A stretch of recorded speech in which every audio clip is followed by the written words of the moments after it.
All right, and hello. Welcome back. Okay, so I've been on a little bit of a break because I was trying to figure out how I wanted to do this, and I think now I have a better plan. So with that being said, let us begin. Okay, so hi, I'm Gigi from JK Collectives, and I am hosting this podcast called Visual Kei The Podcast. In this podcast, we're going to talk about all different types of Visual Kei bands and their genres for sure. So let's just start with the basics. I've already have about three, I think it's three. Maybe it's four. No, I have four episodes. I have four episodes out that you can listen to on Apple Podcast and on Spotify Podcast, and of course they'll be uploaded here on YouTube as well. And then there's some video on demands on Twitch because I want to do a live hybrid podcast kind of thing. So let's talk about Visual Kei. What is Visual Kei? Visual Kei is a subgenre of Japanese rock music that began in the 80s. The genre is known for its shocking aesthetics, visuals, and androgynous clothing styles. Of course, within the Visual Kei, there are many subgenres. So, as you can see by the title of today, we are going to be discussing Wafuu Kei. I do really, really enjoy this genre. With Wafuu Kei, today, since we're going to be discussing the genre of Wafuu Kei, we're going to talk about two notable bands from past to present. Those bands is Virushana and Kiryu. One thing with Virushana, they also go by Virushana. Um, it's, however you want to deal with that. Okay, so let's talk about in general what is Wafuu Kei. Wafuu Kei is basically their whole concept centers around ancient Japan. Visually, think different styles of kimonos and imagery depicting ancient Japan. One of the few ways to be considered. So, you probably know of a bunch of different groups that.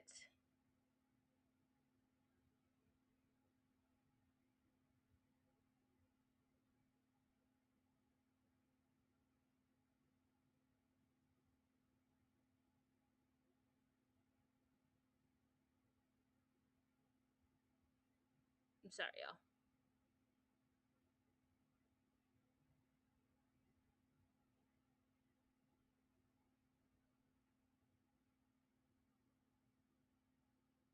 Anyways, sorry, I had to take a slight pause there. Okay, so, what is Wafuu Kei? Wafuu Kei basically is a subgenre that centers around ancient Japan, and kimonos are very prevalent within that style. The only way to be considered a Wafuu Kei band is by staying in the concept for the majority of the band's activity. So some groups will do smaller things where it's like one or two promotions centers around this type of theme, but the rest, especially like around the New Year's time and things like that, but the rest is whatever their usual genre is. But this is mainly a visuals type of genre. The music definitely has a distinctness to it, but not every band that's a Wafuu K band falls under the same genre of music, if that makes sense. Um, but since that is the case, and we're going to talk about a band that kind of transitioned into this, and it's sort of a fun story in my opinion. So for the first band we're going to talk about is Virushana.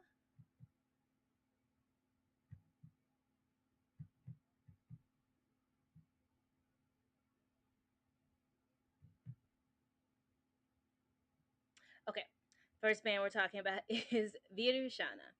Um, they are kind of the first known band to start the subgenre Wafuke. Okay, they started in 1995 as a koteke band, but then they transitioned into a Wafuke banned in 1999 by wearing kimonos on stage. The story behind that, though, is kind of funny because the vocalist, Miss Suzu, had a relative that sold them discount kimonos, and that just became their look because obviously that was cheaper than trying to find newer outfits, like newer aesthetics sticking within that koteke genre. So they began to wear kimonos on stage as of 1999. Um, and that basically sort of solidified the rest of their career.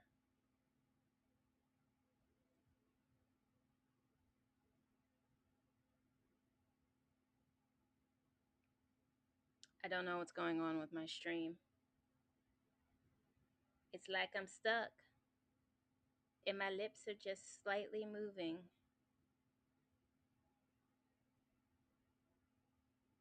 Here, let's see. Is there ways that I can make this better? Probably not particularly. Maybe. Ooh,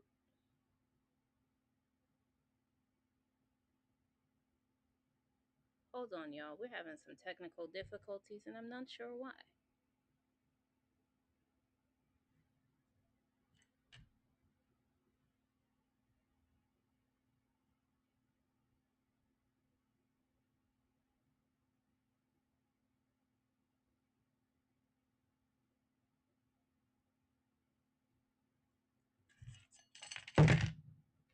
Sorry.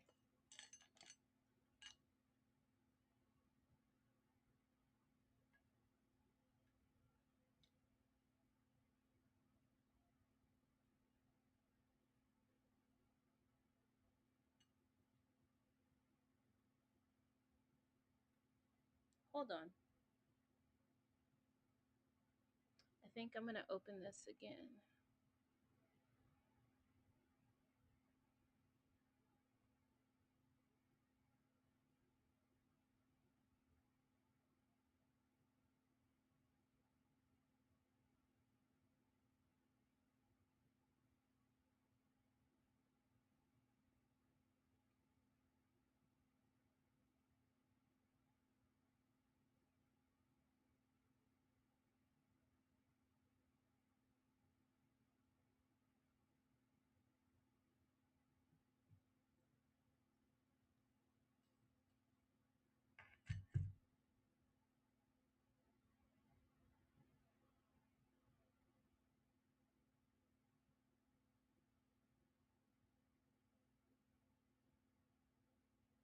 Well, while this is trying to figure itself out, um, la di da. Okay, I think we might start this over again.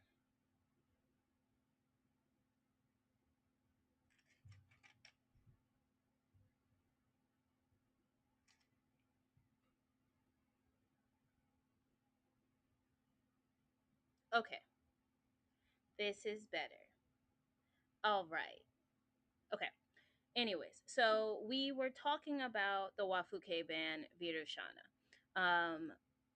They are basically known to have started the Wafuu Kei genre.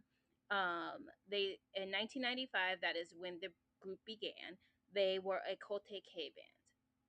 Okay, from Kote Kei, they actually ended up transitioning into a Wafuu Kei band in 1999 by wearing kimonos on stage. However, musically, they were still the same. So this is where the visual did not have to necessarily change with the music.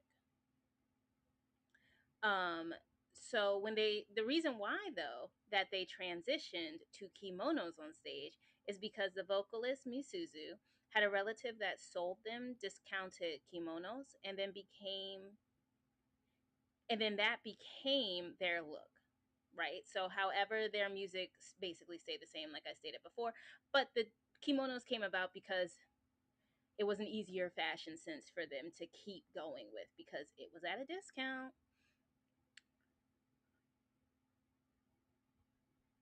Okay, hold on. I want to check something with my audio because why am I hearing so many different.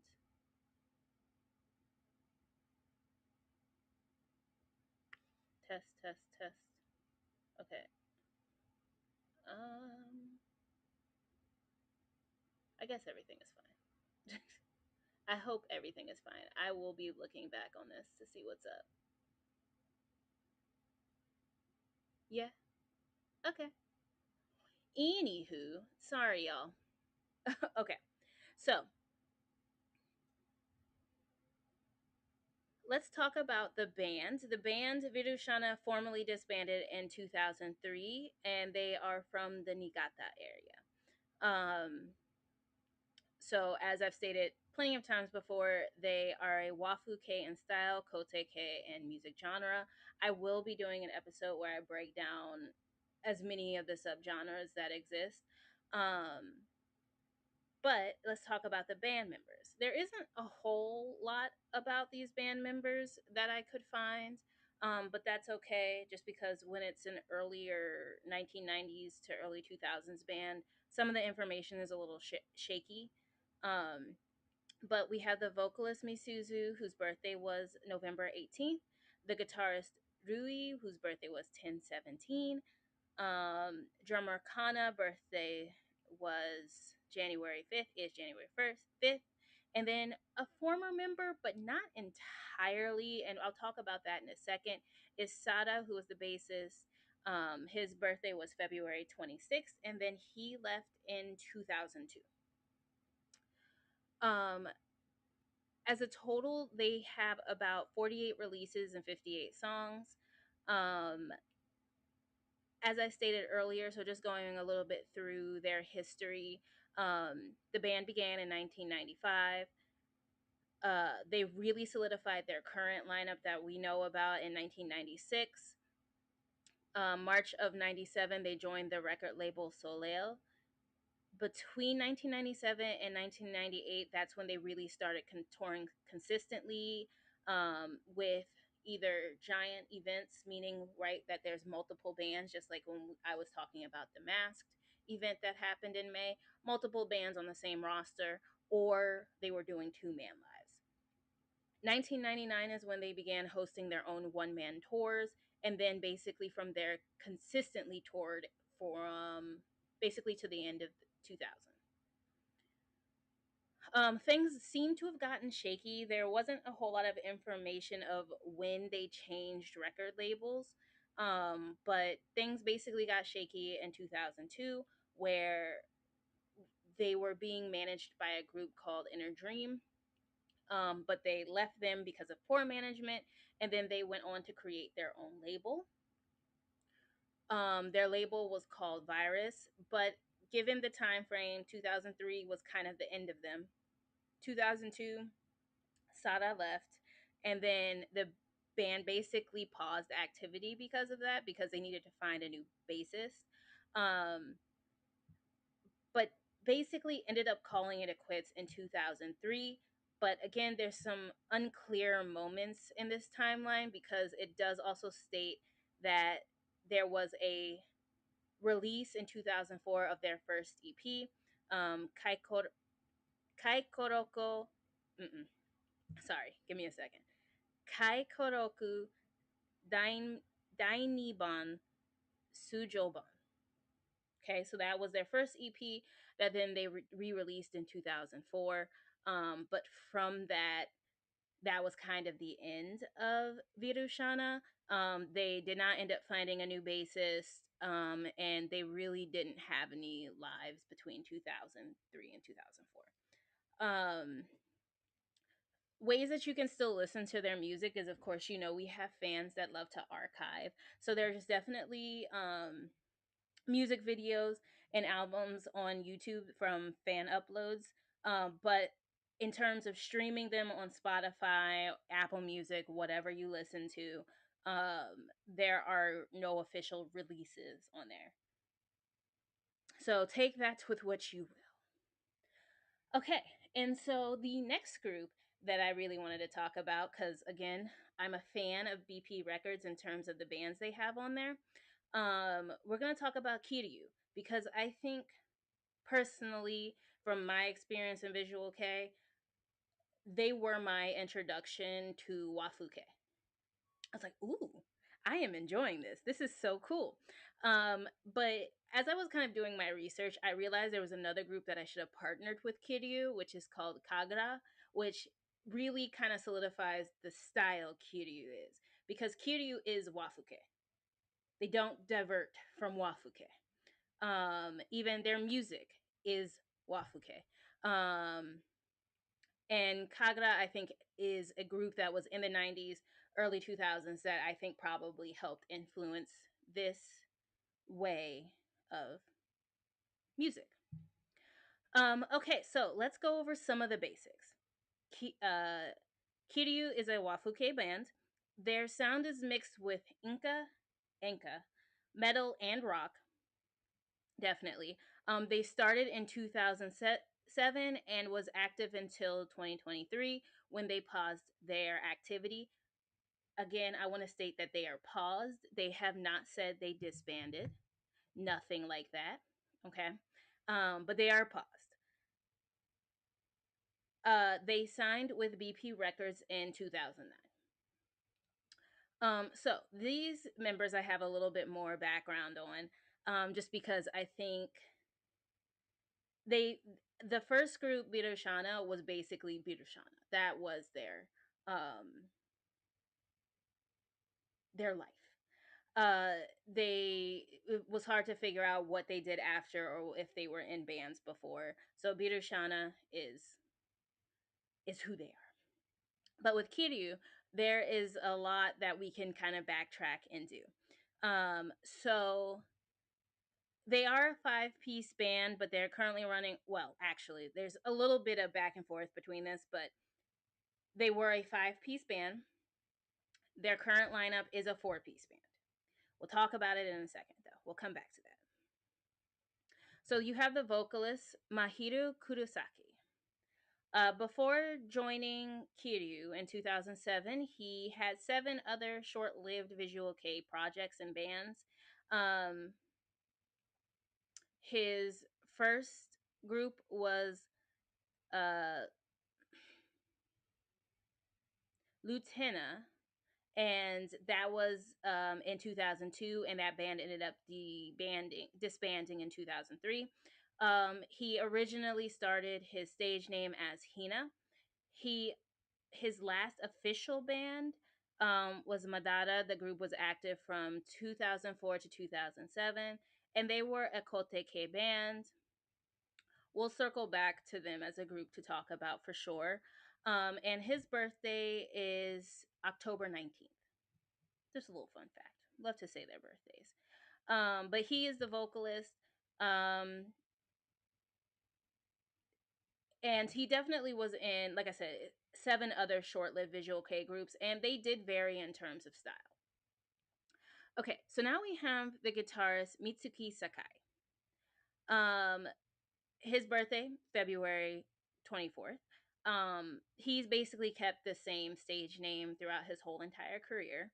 Um, and I'm gonna say he's part of the brains behind Kiryu.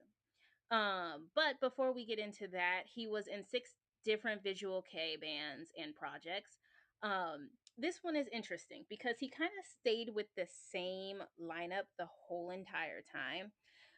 So before joining Kiryu, he was in 6 different Visual Kei bands.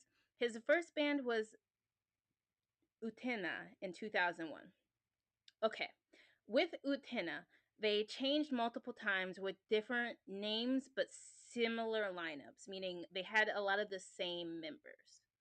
Um, so he was part of Utena, that then changed to Re, that then changed back to a second iteration of Utena. This is where he met one of the guitarists of Kiryu, um, Takamasa Kujo. We'll talk about him in a second. And then they basically sort of stayed together on that same path. It then changed to a group called Mizaria. And then finally, they changed into an Oshare K group. Because the other ones, I think, were more on the Koto K Minhera Kei type bands, heavier, that kind of thing. They did end up changing to an Oshade Kei band, which was called Shoyu Kayo Kei. Oh, sorry. Let me rephrase that. They officially changed to an Oshade Kei and Showa Kayo Kei band called Inshu Tokushu Ongaku Mizaria. And that lasted from 2002 to 2005. And then the last group that he was in was Kurara Zero Shiki, which then was that 2005 to 2007 time. Okay. So, but he kind of stayed around with the same people. Um, so now that we all know that Kiryu as of right now is paused activity, Mitsuku Sakai is basically kind of keeping that up a little bit. His solo project, which is called Mitsuki Sakai. Um, he was featured on Mass 2026 as part of the lineup. And it seems to what he has done as of now, I don't know what his next releases are going to look like, but currently he has one EP and basically there are re-recordings of Kiryu's hits, which I think is kind of interesting because listening to the two vocalists, like, and also this kind of makes sense, but listening to the two vocalists, definitely two different styles of singing for sure, if we're talking about the original versus Mitsuki Sakai. But that being said, that's kind of where he is in everything. Then we have the bassist Hiyori Ishiki. His birthday is November 1st. He was part of three short lived V-Kei groups, starting with Rasfia in 2003, and they disbanded in 2005. Then he did two short 1 year groups called Crazy Mama and then Quixote, which was an Oshare K group. Until he finally found his home in 2007 with Kiryu. His stage name definitely changed as well from Yori to Hiyori, and now it's Ishiki Hiyori. During his pause, he did end up joining another VK group in 2024 named Gatucho. And that group is still active, but he seceded after a year. And then we have drummer Junji Tokai. Birthday is January 11th. Kiryu seems to be his first and only major band. So that's also telling me he's probably like the youngest member of this Visual Kei group. But he was at once support. He used to be support musicians, and now while they're on hiatus, he is basically a support musician as well now. And then we're going to talk about former member and guitarist Takemasa Kujo. Um, Looking at the images that keep popping up, he is the one that is in green. I'm realizing I'm not talking about the outfits that they're wearing, but um, his birthday is August 3rd. He basically followed the same path as Mitsuki Sakai, starting with the second iteration of Utena. That's where those two met, and then they kept that on for that basically up until he decided to take a pause. Um, but interestingly enough, this is not something that normally happens within the Visual Kei world, but because they do somewhat fall under the whole idol world, even though they are obviously rock musicians, and we could probably argue back and forth the difference between them being idols and whatever. However, he did have to. There was a rumor back in 2019 of him being married or dating somebody, which I'm like, okay, these are again grown men, but I'm not going to get into the whole thing about idol culture and musician culture and all that stuff. But basically he had to make a public announcement that he had been married since 2017. Very serious announcement. It was a whole big deal, but he continued on with his career in 2019. But of course, just like anything else, it does, the idea of being married or dating somebody and you are a musician and idol is sort of still taboo, and it's still kind of taboo pretty much now. um, but I'm hoping we're getting a little bit better with that, just a little bit. um, in December, 16th, 2021. That was his last in person performance, as he then decided to announce that he will be stepping away from physical performances with Kiryu, but he would stay behind scenes helping with music. Now, I don't have any updates on whether he still was doing that after 2021, but kind of cross my fingers. The music stayed within that same genre, so I think he was enjoying that. Of course, I feel like I read this somewhere. I'm not trying to create rumors or anything like that, but I do believe what was basically kind of going around him going on that hiatus of not performing was probably family life. I mean, he was married, so that makes sense. And there's nothing wrong with that. Okay, so those are the individual members and kind of where they are now. So let's talk about the facts of the band. How many albums, songs, and singles do they have? Um, Basically, their last single was released 2022, July 13th, 2022, titled Kodoku.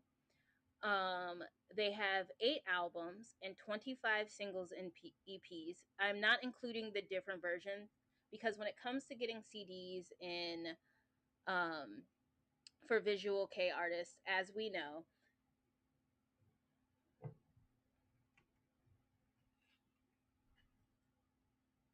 oh, okay. Um, as we know, a lot they have a lot of different versions of the same EP, of the same album, whatever it might be, however they're releasing it. Because some EPs will come with an A, B, C, D, A having like music videos and special content on it, B maybe having instrumentals. So it all kind of just depends on how they're releasing it. So I just went with the basic titles and not all the different versions of their EPs and singles. But that being said, they have 8 albums and 25 singles and EPs. They have two compilation albums. One was the greatest hit album from 2007 to 2017, and then they were part of the BP's party album that was released in 2020. 2015. That also had my boys Roy's on it. Some significant tours and information from them. They went on their first national wide tour in 2012. Basically, most shows were sold out and they performed to over 15,000 people. So they already had a really good following. Yes, they were a group that started in 2007, but they had a pretty strong following and started going on nationwide tours in 2012. They had also their first set of international shows in 2012. They performed in South Korea, China, and Hong Kong.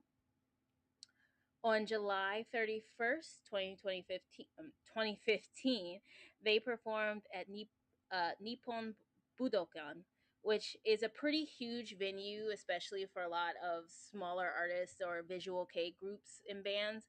Of course, like if you're one of the um, well-known VK groups, this is a place that you have performed in multiple times. But for a group like Kiryu, um, this is a big deal.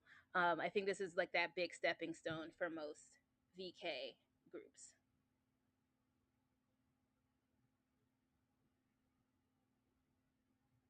I don't know why I'm sideways. Anyways, so they performed at Nippon Budokan, and they performed there 3 times. Just to give some background on this venue, it is an indoor arena that was used for the 1964 Olympics. It holds a capacity of 14,471, and it is known for its great acoustics. The Beatles was the first rock group to ever perform there in 1966. They even have a live album from that location. That just tells you how good the acoustics are. Okay, so after announcing their 15th anniversary tour in 2020, um, Mahiru revealed that he would be taking a break at the end of this tour after being diagnosed with anxiety disorder and depression. The 3 remaining members were like, we're going to keep going, we'll continue as normal, which makes sense on why guitarist Mitsuki Sakai decided to probably re-record some of the albums, or sorry, some of their songs, uh, because he was doing the vocals. because he could. Um, but basically,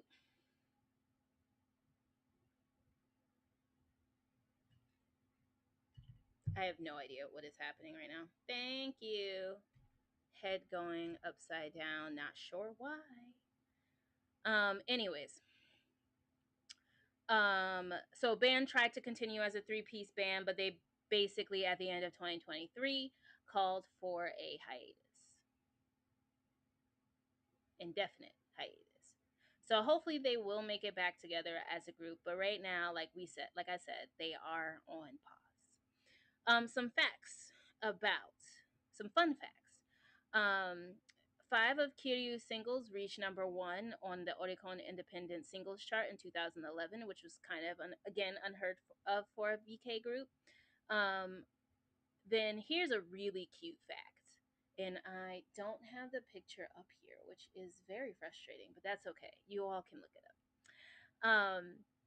They had an alternative no alternate ego band called Dragon, um, which was basically just the English translation their um, of of their band name, which is Kiryu. Um, the English translation of their band Kiryu. And it's a really cute concept because basically the members changed their names. So the vocalist was Dendi Mari, the guitarist was Cherry Sanshiro, the guitarist Beauty Tama, bassist Penti Hiwai, and drummer Pretty Suzu. They debuted in 2010 and then officially quote unquote disbanded in 2018. Their concept was basically cute and poppy princessly princesses, which is the exact opposite of what Kiryu is. Um, and they released three singles in 2011, 2014, and 2016. They performed live occasionally and had sometimes as an opening act for Kiryu. One of the things, this was a dancing idol, like they were idols. That was the aesthetic, was them acting as idols. So they were just decided to do something like this. Um, but like I said, they perform live occasionally and sometimes as an opening act for Kiryu. Also, as they did perform as Dragon, or sometimes you might find them as My Dragon, um, the profits and proceeds that they got from this sort of alternative group of theirs went to uh, went to charities such as the victims of the 2011 Tohoku, Tohoku earthquake and the tsunami, and Kumamoto earthquake in 2016. So a lot of that was more philanthropy work and was going towards charities. Um, and then they would also perform every year on April 1st, just because, again, it was a fun little thing that they were creating and doing. And then they officially performed their last performance April 1st, 2018. Okay, so with this group, as I said, you can find all of their stuff on streaming. You can find all their albums. You can find um,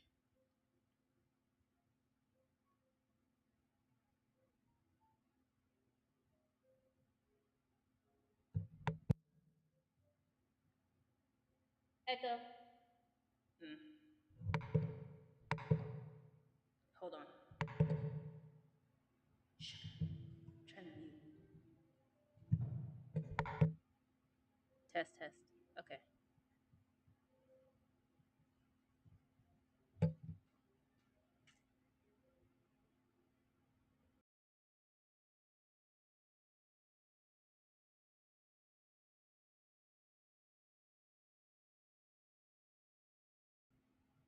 Okay. Okay, so let's talk about their music. Oh, why does this all of a sudden sound so much better? I digress. I think I just got used to it. We'll find out. We'll see if I'm re-recording this tomorrow. Okay, so let's talk about their music because those were all of their really fun facts, what they're all about, what they're currently doing now. So now this is the part where I'd like to give song recommendations. Um, so again, with their music, that what I think really drew me to Kiryu as a group was, and this was because of my limited knowledge with different Visual Kei groups. I know there are others that sound very similar. Um, very similar in the way that they use similar um, instruments and ways to produce their music. So, with that being said, and I realized I made my chigai. Okay, hold on. Let's bring this up because it's in my favorites. So I know which songs I'm talking about.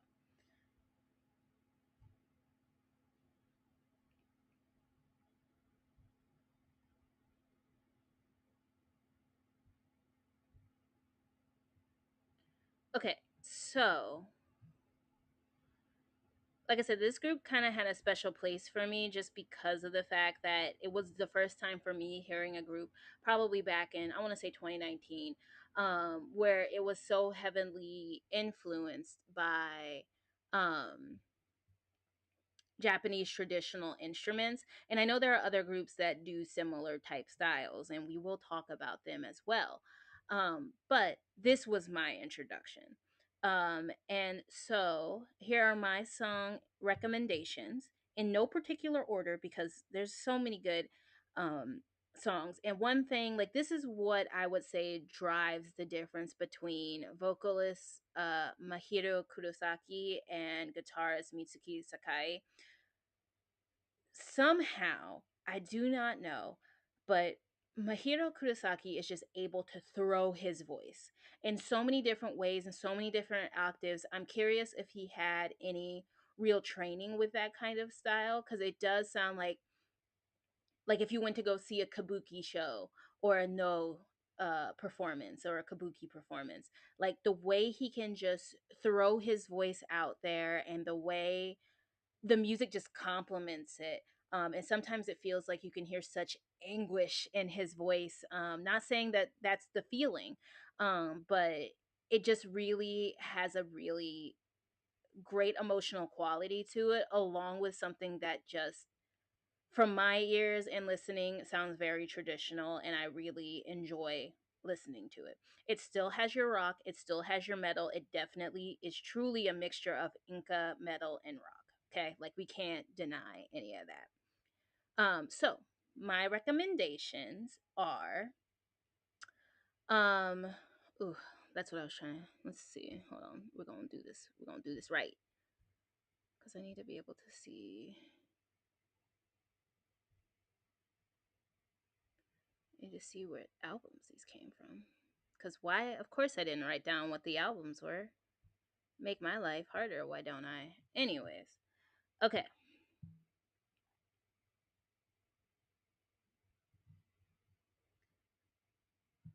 So on this list, one of the things is Hiroshige. Okay, I'm gonna say some of these names very slow because I'm trying to say them correct. And they are known for sometimes having some very long titles.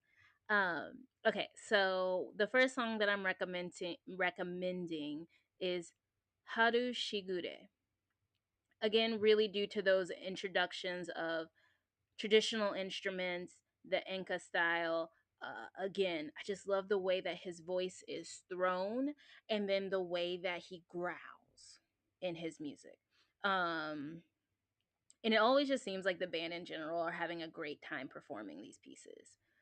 The next, this can be found on the album Tenshorine. I'm sorry. I'm so sorry. Ten Tenshorine. This album came out in 2018. Another recommendation from this particular album is Kurayami Nima do Sorogato. kind of again for that same thing, throwing his voice around and the emotions behind it. But those two are on the same album. Then we have, yes, we do. Let's see what album this is. It's from the EP. Okay, the next one we have is from 2019. Tama. Okay, Tama. Tamaki no Hasi. Tamaki no Hasin Akikago Toshi. And it's from that same EP. It's the first song on that EP. It's named the same. 2019 is when that came out. And then the next recommendation I have is Okuraman. And that is from, oh no, where's that one from? No, I got it. I got it right here. That is from Watashi Hakarai Saragatsuwana Suwanon no ni ningyo. Okay, hold on. Watashi hakai. I don't know why there's not spaces in these. Like I think I know. Like it doesn't matter. It doesn't matter. Um, watashi hakai hakairai sarugu sarugutsuano ningyo, and that came out in 2017 from that EP. And the song that I'm recommending from that EP is Okaraman. Okaraman. And last but not least, from I think their last album that they put out, um, from their last album, I suddenly don't know why that. Okay, anyways, from their last album from 2021, Manju Shage, we have the song Hotaru. That's a nice 6 minute and uh, 58-second song. That's just, again, musically, he's throwing his voice around. On top of that, it just has a lot of different elements within it, and I do truly enjoy listening to this song. All right, well, with that, that is the end of this. Like I said, I will be putting this in podcast form, so you'll see a more edited, polished version later on, and I will be putting that out on Wednesdays. I originally had Tuesdays as my days. Now it is Wednesdays. Wednesdays will be the day that I will produce. The podcast will come out. Um, if there are any artists you want me to particularly listen to, please put them in the comments. You can find me on all the social medias. Um, you can find me on YouTube. You can find me on Spotify. You can find me on Apple. You can find me on Instagram at JK Collective. I think it's JT. Never mind. It doesn't. You can find me on Instagram, and it will be below. Where I got a lot of my information today is this beautiful website, V-Kei.gy. They have a lot. I mean, that's just one giant encyclopedia of Visual Kei information. I got some information from Wikipedia. I also got some information from fandom.com. I've also got some of the information from, I don't know why I'm tilting. I also got some of the information from Crimson Lotus, along with, there was one other website that I don't know why. Oh, jrock.com. So there is, all of this information is from the interwebs that I compiled here. If you have any questions, any corrections, let me know. And with that, I will see you next time. Bye.